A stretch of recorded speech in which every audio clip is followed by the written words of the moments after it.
Hello, my name is Father James McLucas, and welcome to another edition of Catholic Insight.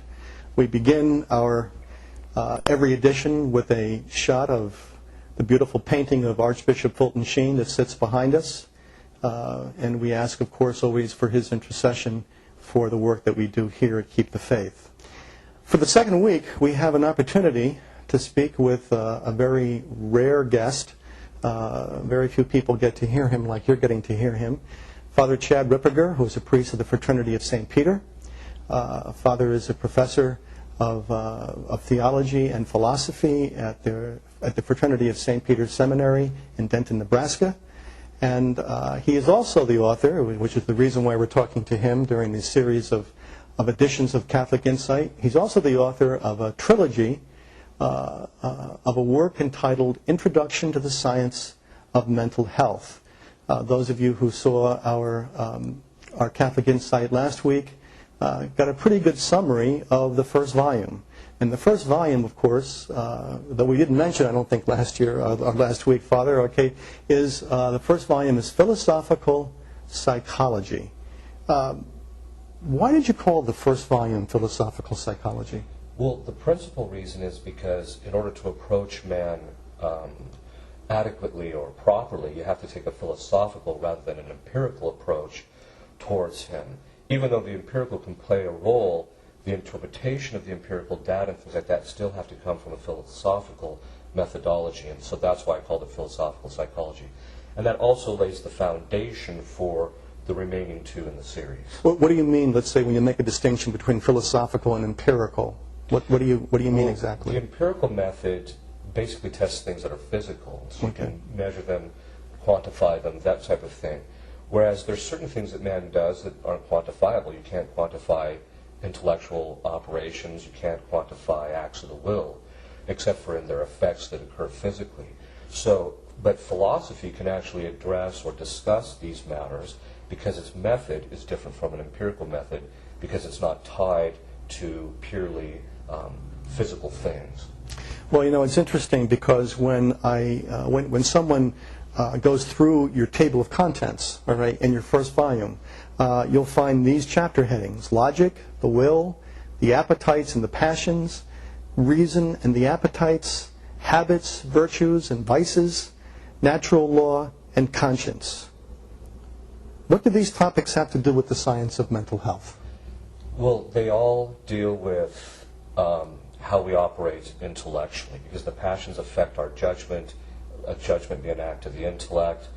The will can move the intellect to different considerations. Also, what we will always has to be first conceived intellectually, and so they're all interconnected.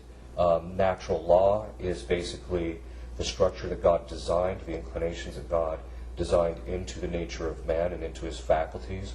So all of these affect how we understand our mental health. And you know, that leads, okay, to a logical question. How does your definition of mental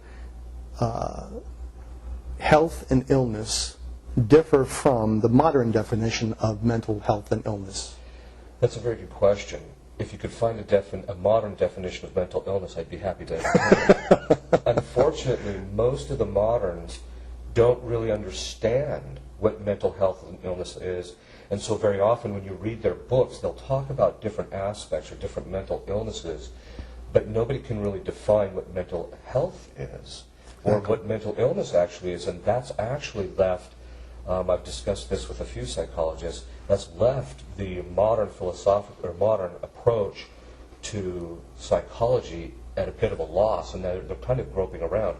In fact, because they don't understand what it is or what the definition is, they actually are starting to shift even more towards an empirical method, which basically means they're heading more towards the medical side of things.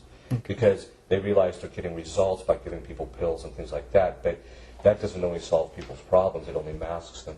But whereas the philosophical, the definition which I give in my books, is based upon the structure and nature of the human intellect and the various faculties and how they work. And probably we should point out to our viewers that Father is very clear. You make a clear disclaimer in your book that you do not cover the area of psychiatry, which has much more to do with the medicinal aspect of psychology. That's right. And so Father doesn't have any background in that, so he does not address that in the book. Before we leave Volume 1, Philosophical Psychology, in the last 2 chapters, you discuss the exterior and the interior causes of mental health and illness. Right. Could you give just a couple of general observations about what you mean by exterior and interior causes? Well, interior causes would be things which occur interior to the particular individual, which will affect his mental health. Such as? Such as when he gets angry, it will affect his judgment, the choices he makes. So we'll discuss this a little bit later, depending on the time, but sin, like if he commits a sin, that has effects within the faculties. So interiorly, there's how the faculties relate determines how they affect the person's mental health. And that's one of the reasons why in the book I spend a lot of time parsing out or sifting out how the faculties relate and affect each other. So those are the interior causes of mental health and illness. And then there's exterior causes, such as our environment, who we grow up with, things we read, that type of thing. The relationships we have with other people can affect our mental health as well. But those are contingent upon the choices we make or how we approach them interiorly. Before we leave Volume 1, is there anything else that you would like to mention about philosophical psychology that we haven't covered? Not really, other than just to give a general overview. Okay, good. All right. By the way, Father made the observation as we penned in on Archbishop Fulton Sheen that he himself, the Archbishop, truly understood the problems of modern psychology. That's right. And he addressed it. Probably the book that he addressed it best was Peace of Soul. Is that? I think so. Yeah. I think Peace of Soul was the book. And just to let you know that he himself, because he was a Thomistic philosopher, did have a great interest in human nature. And I remember Frank Sheed used to say, and this is why Thomism gets such a bad rap, because Frank Sheed used to refer to Thomists as man-eating Thomists. And man-eating Thomists to Frank Sheed meant that they could tell you how many angels dance in the head of a pin, which, by the way, is a very important philosophical question. Okay, but knew nothing, could never mention human nature. And it's so unfair to St. Thomas, who has so much about human nature in his writings. That's right. Okay. So that being said, let us move on to your second volume in the trilogy. And the second volume is basically subtitled Sacred and Other Spiritual Causes of Mental Health and Illness. What is the relationship between, if you're going to talk about the sacred then, what is the relationship between philosophical psychology and theology? Well, the principal thing is that how the sacred causes or how spiritual things which God begets to man is based upon how man is designed or structured. So how our faculties are designed determines how God influences them by grace or by through the sacraments and things of this sort. So that's why there's such a relationship. In fact, if you don't understand man right, very often it'll have detrimental effects on how you understand how things work theologically. Does a Catholic, let's say a Catholic lay psychologist, okay, does he have to know his theology? He has to know at least some theology, some of the basics at least. What are the areas that are most important for him to know? I think the areas that would be most useful to him would be things like infused virtues, how faith, hope, and charity affect how people understand things, because what you believe very often can affect your mental health. These types of things. So If they understand that, if they understand how grace functions, that can be very useful. Devotional life, how that can affect different kinds of people is very important. So. You know, very often we go back and read the spiritual insights of the saints, and even though they never mention the term philosophical psychology or psychology, that their insights very much follow from an understanding of what we're talking about here.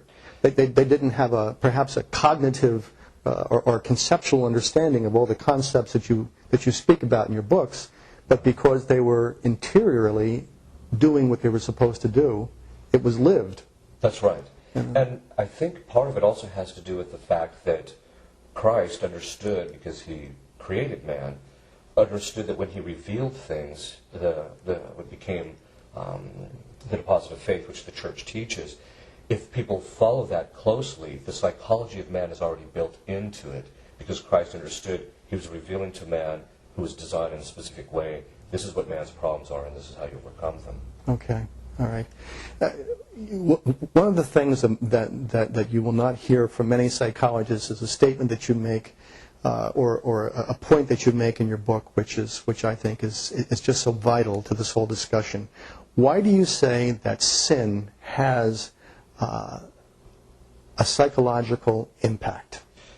Well, it has an impact because every time we sin, we know what the right thing is, but we choose something else. And in that choice, we imagine things which affects our imagination, our memory.